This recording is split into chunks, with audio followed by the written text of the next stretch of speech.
Dr. Eliza Marlow had always been fascinated by the supernatural. It was that curiosity which led her to accept an overnight shift at Wraithward Asylum, the long-abandoned hospital notorious for its bloody history. Rumors whispered of a demonic curse devouring all who dared trespass, and Eliza was determined to unravel the truth. As the clock struck midnight, eerie whispers echoed through the halls, the voices of the damned guiding her deeper into the asylum's bowels. The air grew thick with the stench of decay, the walls drenched in a crimson hue that seemed to ooze and pulsate. Eliza's flashlight flickered, and she stumbled upon an old surgical theater, its floor slick with congealed blood. Her breath hitched as she saw the mangled corpses of nurses and patients strewn about, their faces twisted in eternal agony, flesh carved with unspeakable symbols.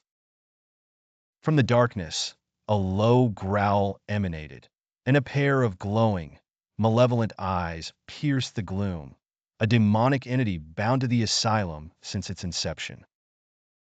The creature lunged, talons slicing through the air. Eliza ducked just in time, her heart pounding in her ears. Panic gripped her as she fled down labyrinthine corridors stained with gore, each twist in turn revealing ghastly scenes of torture and despair.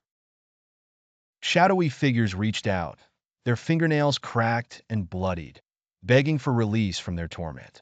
She reached the morgue, where putrid, rotting bodies twitched spasmodically as though trying to escape their cadaverous confines.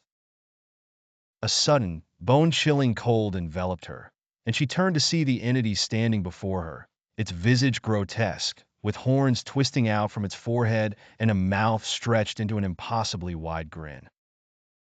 It spoke in a guttural voice, promising eternal suffering for those who intruded upon its domain. Eliza realized too late that her quest for knowledge had become a desperate battle for survival. She grabbed a rusted scalpel, her hands trembling. In a fierce, bloody struggle, she managed to carve a protective sigil onto the floor using her own blood, momentarily trapping the entity.